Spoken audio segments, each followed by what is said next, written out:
बच्चों मैं आज आपको ना मल्टीपल डिसऑर्डर के बारे में बताने जा रहा हूँ। ये बहुत ही इंपॉर्टेंट है और मेन जो फाइनल एग्जाम होगा इसी में से वो क्वेश्चन पूछे जाएंगे। आप फटाफट इसको अपनी कॉपी में नोट कर लीजिए। अबे अब भिखारी कहीं के, तेरी इतनी औकात कि तू क्लासरूम के बाहर चुप के पढ़ाई कर रहा है।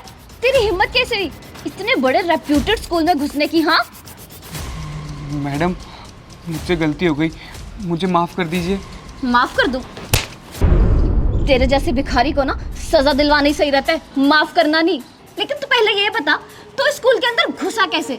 तेरे जैसे भिखारियों को ना हम स्कूल के आसपास भटकने तक नहीं देते हैं। और तेरी हिम्मत कैसे कि तू चोरी छुप के यहाँ पे बैठ के फ्री फंड की पढ़ाई कर रहा है? मैडम, हमारी ना बहुत इच्छा होती है कि हम भी पढ़ें, लेकिन मेरा बाप नहीं है और मेरी माँ घर घर जाकर बर्तन मांजती हैं और दिन में मैं भी छोटा मोटा काम कर लेता हूँ। लेकिन सच में मैं पढ़ लिख कर डॉक्टर बनना चाहता हूँ, इसीलिए मैं दीवार कूद के स्कूल में आ गया ताकि मैं यहाँ पढ़ सकूँ। क्या तू दीवार कूद के स्कूल के अंदर आया? तो रुक, तेरे साथ अब ऐसा हशर करूंगी ना कि तू जिंदगी भर याद रखेगा। चल चल मेरे पीछे चल। मैडम सुनिए। सर ये देख लीजिए, आप तो यहाँ पे आराम से पढ़ा रहे हैं और ये भिखारी स्कूल की दीवार कूद के स्कूल के अंदर घुसा है और आपके क्लासरूम के बाहर चुपके से पढ़ रहा था फ्री में। हम लोग यहाँ बच्चों को पढ़ाने के हजारों रुपए लेते हैं और ये फ्री में पढ़ रहा था बाहर खड़ा होके। ये तो मैंने इसे आज देख लिया, न जाने कब से ऐसा करता आ रहा होगा। कोई बात नहीं मैडम जी, मैं बात करता हूँ इससे। सर आप रहने दीजिए, आप ना बहुत लीनियंट है। इन जैसों का ऐसा सबक मिलना चाहिए ना कि आगे से कभी ऐसा कर ही ना सके। आप एक काम कीजिए, इसे अभी के अभी प्रिंसिपल ऑफिस लेके जाइए और इसे ऐसी सजा दिलवाइए ना कि जिंदगी भर ये याद रखे, ताकि इसकी अक्ल ठिकाने आ जाए। आगे से ये और इसके जैसे गवार लोग ना हमारे स्कूल के आसपास भटक नहीं पाएंगे। सारा स्कूल का एनवायरनमेंट खराब करते हैं ऐसे लोग। मैडम जी एक सेकंड, मैं बात करता हूँ ना इससे।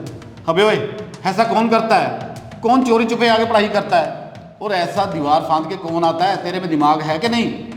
अगर पढ़ने का इतना ही शौक है ना तो पहले जाके एडमिशन कराओ, फिर स्कूल में आके क्लासरूम में बैठ के पढ़ाई करो। सर आप ये कैसी बात कर रहे हैं? इसका बाप मर चुका है और इसकी माँ ना बर्तन मांजती है जाके। कहाँ से लाएगा एडमिशन के पैसे? बेटा ये सब गलत है, ये चोरी चिकारी वाले रास्ते बिल्कुल सही नहीं है, ऐसा मत किया करो। सर आप एक काम कीजिए, ये आपकी क्लासरूम के बाहर चोरी से पढ़ रहा था ना, तो आप इसे प्रिंसिपल ऑफिस लेके जाइए। अरे कोई बात नहीं मैडम जी, आप टेंशन मत लो, मैं इसको लेके जाता हूँ। बच्चों आप ये नोट डाउन करो, मैं प्रिंसिपल साहब के ऑफिस में जाके आया। और मैडम आप जरा बच्चों का ध्यान रखिए। तू हाँ मेरे साथ चल, मेरे साथ। सर मुझे लेके मत जाइए सर, प्लीज़ सर मेरी बात सुनिए सर, वहाँ लेके मत जाइए सर, मैं पक्का बता रहा हूँ आइंदा से कभी नहीं आऊँगा सर। बेटा देख, अगर तुझे पढ़ने का शौक है ना तो किसी सरकारी स्कूल में एडमिशन ले ले। सर मैं वहाँ गया था सर, सरकारी स्कूल में पढ़ाई नहीं होती, वहाँ के टीचर कुछ पढ़ाते ही नहीं है। कोई टीचर स्वेटर बुन रहा होता है तो कोई कुछ काम कर रहा होता है, आधे टीचर तो छुट्टी पे रहते हैं। और मैं सच में पढ़ लिख कर डॉक्टर बनना चाहता हूँ। मेरे घर में कोई भी पढ़ा लिखा नहीं है, इसलिए हम छोटे मोटे काम करते हैं। और मैं ये चाहता हूँ कि मैं पढ़ लिख कर इतना काबिल बन जाऊँ कि मुझे छोटे मोटे काम ना करना पड़े, इसीलिए मैं इस स्कूल में छुप छुप के पढ़ने आता था। देख बेटा, ये ना बहुत बड़ा स्कूल है, यहाँ पे तो चोरी छुप के नहीं पढ़ पाएगा। सही कह रहे हो आप सर, वो मैडम मेरे साथ कितनी बदतमीजी से बात कर रही थी, मुझे बिल्कुल भी अच्छा नहीं लगा। बेटा इनको समझ नहीं है इन सब चीज़ों की, ये अपने स्टैंडर्ड अपने बड़े से स्कूल पे दिखावे में ही यकीन रखते हैं। तू ना ऐसा कर, तू यहाँ से निकल। इनको क्या पता भाई, पढ़ाई और ज्ञान जितना बांटोगे ना उतना बढ़ेगा, ये इसको नहीं मानते। तू ऐसा कर, अभी यहाँ से निकल ले। सर आप सच में बहुत अच्छे हैं। एक तरफ वो मैडम है जो इतनी बुरी है, उसी स्कूल में आप भी पढ़ाते हैं, आप दोनों की सोच में कितना फ़र्क है। बेटा देख, तू इस स्कूल में तो पढ़ नहीं पाएगा, पर हाँ ऐसा कर सकता हूँ, मैं शाम को ना घर पे ट्यूशन पढ़ाता हूँ, तू वहाँ पे आ जाइयो, मैं तुझे फ्री में पढ़ा दूंगा। क्या सच में सर? हाँ बेटा हाँ। Thank you so much sir. Sir आप बहुत अच्छे हैं, मैं आपसे वादा करता हूँ जिस दिन मैं पढ़ लिख कर बहुत बड़ा आदमी बन जाऊँगा ना, मैं आपको एक लंबी गाड़ी तोहफे में दूंगा। अरे अरे बेटा इसकी कोई ज़रूरत नहीं, तू अच्छे से पढ़ाई करके बड़ा आदमी बन जा, फिर मैं सोचूंगा मुझे गाड़ी तो क्या हवाई जहाज मिल गया है, बस तू दिल लगा के पढ़ाई कर। और हाँ ये ले मेरे घर का पता, और शाम को याद से आ जाना टाइम पे, ठीक है? ठीक है सर।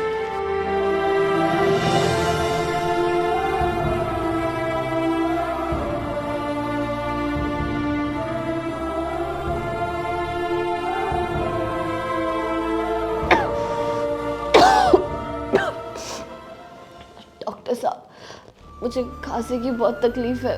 मैंने काफ़ी डॉक्टरों से दवाई लेके देख ली, कहीं से इलाज का फ़र्क नहीं पड़ रहा है। सुना आप बहुत अच्छे डॉक्टर हैं। मुझे बहुत तकलीफ है डॉक्टर साहब, मुझे दवाई देके ठीक कर दीजिए। हाँ हाँ, बिल्कुल करेंगे आपका इलाज।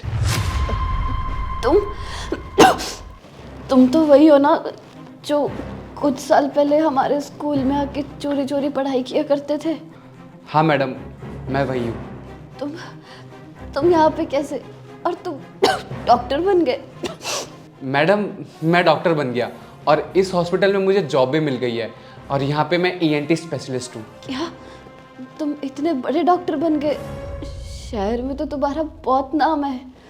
मैडम, मैं ना बहुत जम के पढ़ाई करी, दिन रात पूरे एक कर दी और फाइनली मेरी मेहनत रंग लाई। आज मैं डॉक्टर बन चुका हूँ। और आप घबराइए मत, जिस तरह आपने मुझे उस दिन स्कूल में बेइज्जत किया था, मैं आपके साथ वैसा कुछ भी नहीं करने वाला, बल्कि मैं आपका बहुत अच्छा इलाज करूँगा और आपको अच्छी से अच्छी दवाई दूंगा।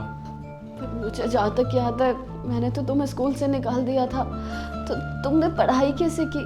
और जहाँ तक मुझे याद है, तुम्हारे पास तो एडमिशन के पैसे भी नहीं हुआ करते थे। आपको याद है, आपने मेरी जिस सर से शिकायत करी थी, उन्हीं के वजह से आज मैं यहाँ हूँ। उन्होंने मुझे बहुत मेहनत से पढ़ाया और उन्हीं के वजह से आज मैं इस मुकाम पर हूँ। और आप जानती हैं, रियल मायने में वही मेरे माई बाप हैं, वही सब कुछ है मेरे। हरीश सर ने तुम्हें इतना पढ़ाया लिखाया? बेटा, मैंने तो तुम्हारी बहुत इज्जत की थी उस दिन। तुम्हें कितना भला बुरा कह दिया था और तुम इतने काबिल थे, मुझे तो पता ही नहीं था। तुम पढ़ लिख के आज इतने बड़े डॉक्टर बन गए कि आज मेरा इलाज कर रहे हो।